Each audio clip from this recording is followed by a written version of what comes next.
Em uma cidade pequena, cercada por florestas densas e uma bruma constante, todos sabiam que havia regras a serem seguidas quando se tratava das anomalias. Elas não eram simples fenômenos naturais, eram entidades, distorções da realidade que podiam transformar um dia comum em um pesadelo. Desde cedo, aprendi que desrespeitar essas regras podia custar caro. Naquela noite, um grupo de amigos decidiu que era hora de explorar a antiga fábrica abandonada no centro da cidade, onde diziam que as anomalias se manifestavam com frequência. Ouvimos histórias de pessoas que entraram lá e nunca mais voltaram.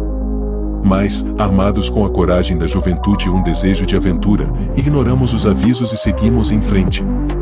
Antes de entrarmos, encontramos um velho livro empoeirado na biblioteca da escola.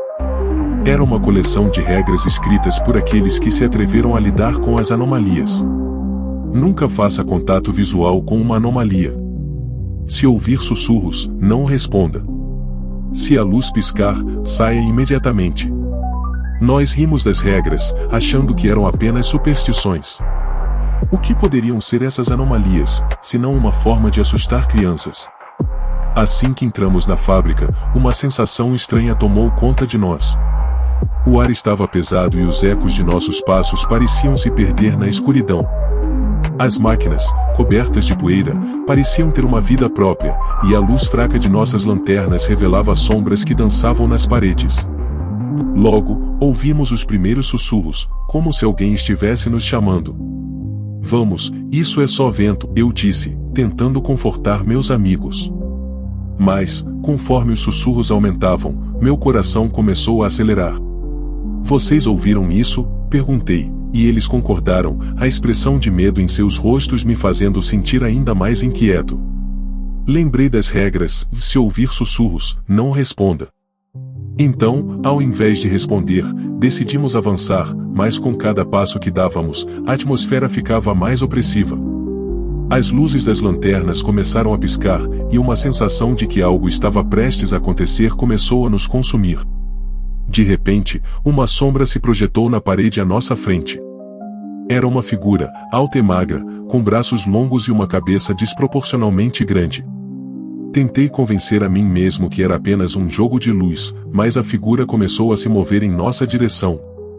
Nós nos congelamos, paralisados pelo medo. Precisamos sair daqui, gritei, e antes que pudéssemos nos mover, a figura fez contato visual. Um frio cortante percorreu meu corpo. As regras estavam claras, e eu sabia que o contato visual significava que já estávamos em apuros. As luzes das lanternas começaram a piscar de forma frenética, e os sussurros se transformaram em gritos ensurdecedores. Lembrei de outra regra, e se a luz piscar, saia imediatamente. Sem pensar, puxei meus amigos e corremos em direção à saída. O som de nossos pés ecoava, mas as sombras atrás de nós pareciam estar ganhando vida, se estendendo e se contorcendo. Quando finalmente chegamos à porta, percebi que ela estava trancada.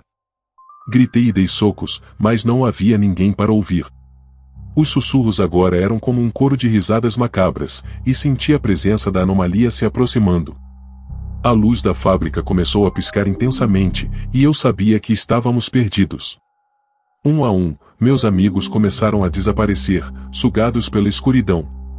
A única coisa que restava era o eco dos sussurros, agora formando meu nome, como se a anomalia estivesse me chamando. Olhei para trás e vi a figura mais perto do que nunca, seu rosto distorcido em um sorriso maligno. Saia, se você puder, ela sussurrou, e, em um momento de desespero, uma onda de adrenalina me fez empurrar a porta com toda a minha força. Para minha surpresa, ela se abriu, e eu saí correndo para a noite. Do lado de fora, respirei o ar frio e puro, mas os sussurros não pararam. O que eu não sabia era que as anomalias tinham uma maneira de se agarrar às suas vítimas. As regras não eram apenas diretrizes, eram advertências para aqueles que não conseguiam seguir. Nunca mais voltei àquela fábrica. Às vezes, na calada da noite, quando a bruma cobre a cidade, ouço os sussurros mais uma vez. Eles estão sempre lá, me lembrando do que aconteceu e me advertindo a nunca esquecer as regras. As anomalias não desaparecem, elas esperam, observam e sempre estão prontas para fazer contato novamente. 1º de abril. O dia das mentiras. Sempre detestei essa data. Enquanto todos se divertem com pegadinhas, eu sinto um frio na espinha. Minha avó costumava me alertar sobre esse dia. Cuidado com o que você acredita, meu filho, ela dizia, com um olhar sério. Agora, mais velho, eu entendo o que ela quis dizer. Naquela manhã, acordei com uma sensação estranha, como se algo estivesse prestes a acontecer. Quando entrei na cozinha, encontrei um bilhete colado na geladeira. Não acredite em tudo que você vê. Uma risada sinistra ecoou em minha mente. Foi só um aviso, pensei. Mas uma sombra de dúvida me atingiu. Decidi ignorar os avisos e saí para trabalhar. O caminho estava cheio de pessoas rindo, trocando piadas e fazendo brincadeiras. Um grupo de amigos se aproximou e disse que havia uma promoção incrível na loja de eletrônicos local. Dizem que estão vendendo TVs a preço de banana. Você não pode perder. Um impulso me fez acreditar, mas a advertência da minha avó voltou à mente. Desconfiado, segui meu caminho. No trabalho, as coisas pareciam normais. Colegas faziam piadas e riam, mas eu me mantive alerta. O supervisor entrou na sala com um sorriso malicioso. Hoje, todos vocês terão uma tarefa especial. Um desafio. Ele nos entregou um envelope. Abra às 14 horas. O clima mudou. A expectativa era palpável.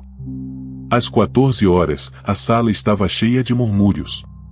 Enquanto abri o envelope, um calafrio percorreu minha coluna. O desafio era simples, fazer uma pegadinha em alguém do escritório. Isso deve ser fácil, pensei, mas havia algo errado no ar. Na hora do almoço, decidi que era hora de me afastar e pensar. Fui a um café próximo, mas não consegui me concentrar. As vozes ao meu redor pareciam distorcidas. Uma mulher sentada sozinha em uma mesa me chamou a atenção. Sua expressão era estranha, como se estivesse esperando por algo. De repente, ela olhou para mim e sorriu de maneira perturbadora. Um arrepio subiu pela minha espinha. Decidi voltar para o trabalho. Ao entrar, um burburinho tomou conta do ambiente. O que aconteceu? Perguntei. Um colega me respondeu que o supervisor havia sido vítima de uma pegadinha. Ele está trancado na sala de reuniões, coberto de fita adesiva. Rimos, mas algo dentro de mim hesitou. Como a 1ª de abril poderia ser tão inofensiva? Meu olhar se voltou para a mulher do café. Como ela sabia? O que mais ela sabia? Comecei a sentir que talvez não fosse apenas um dia de brincadeiras. À medida que o dia avançava, percebi que cada piada estava se tornando mais sombria.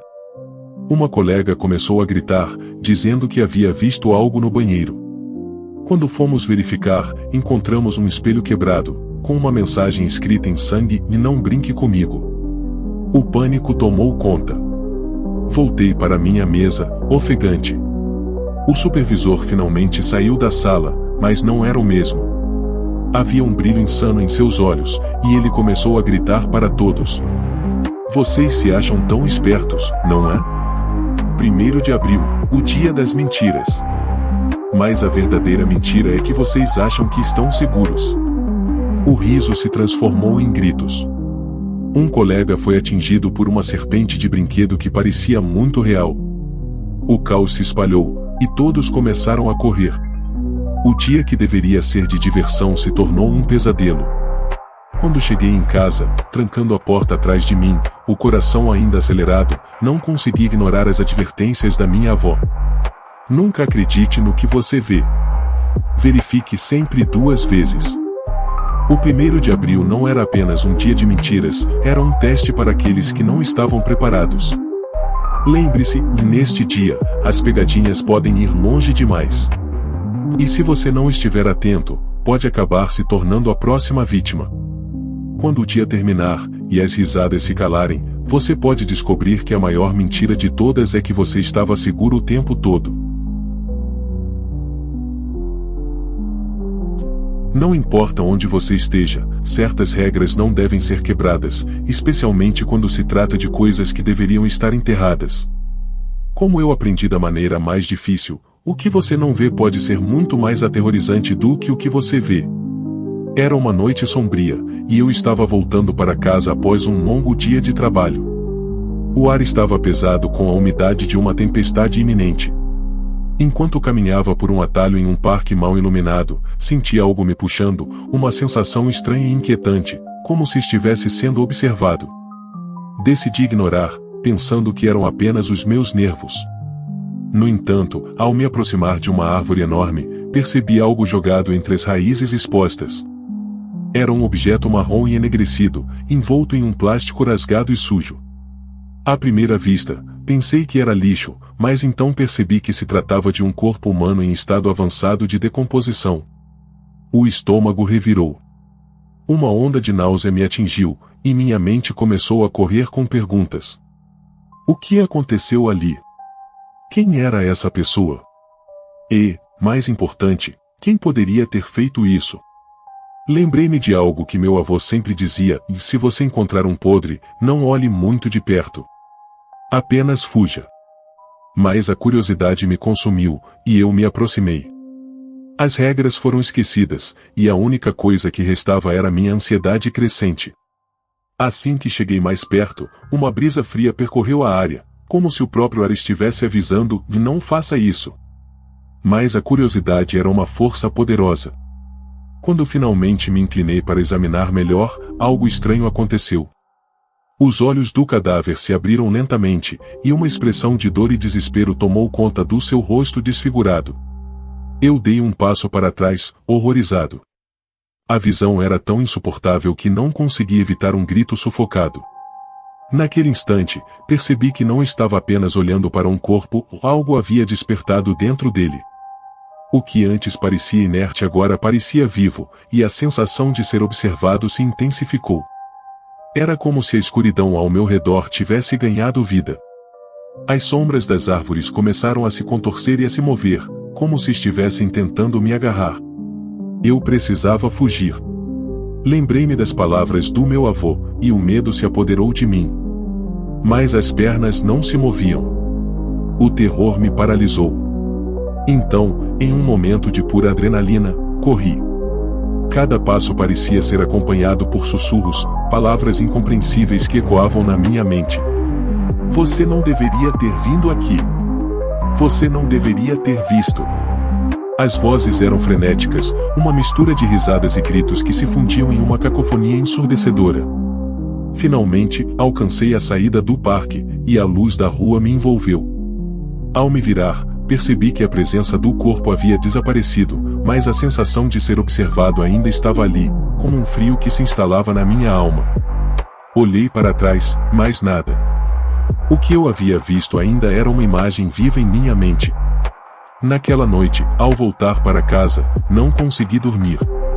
O que eu havia encontrado permanecia comigo, e o medo de que a regra que eu quebrei pudesse ter consequências terríveis me consumia.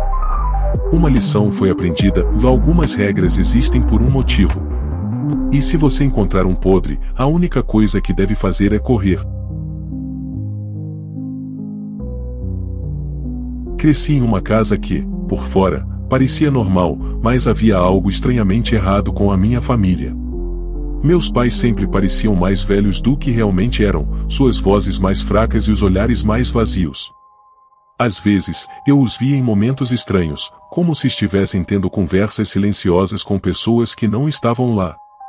Mas o mais peculiar de tudo era a ausência de um evento que deveria ser inevitável, a morte. Quando eu era criança, não pensava muito nisso. Para mim, meus pais eram apenas diferentes, mas, à medida que o tempo passava, a estranheza começou a me atormentar. A primeira vez que percebi algo de errado foi durante o funeral da minha avó. A cidade estava envolta em luto, mas, ao invés de me abalar, meus pais pareciam indiferentes. Eles conversavam entre si em sussurros, e quando me aproximei, um olhar furtivo passou entre eles. Algo em suas expressões me deixou com um frio na barriga. Na escola, as crianças falavam sobre perder entes queridos, mas eu nunca tinha vivido isso. Até que, um dia, um amigo meu morreu em um acidente. Fui até a casa dele, e lá estavam meus pais, conversando com a mãe dele de uma maneira que me pareceu estranha. Eles se abraçavam, mas não havia lágrimas. Apenas um sorriso, como se estivessem consolando alguém que não precisava ser consolado. Nos meses seguintes, comecei a pesquisar a morte, o que significava e por que as pessoas a enfrentavam.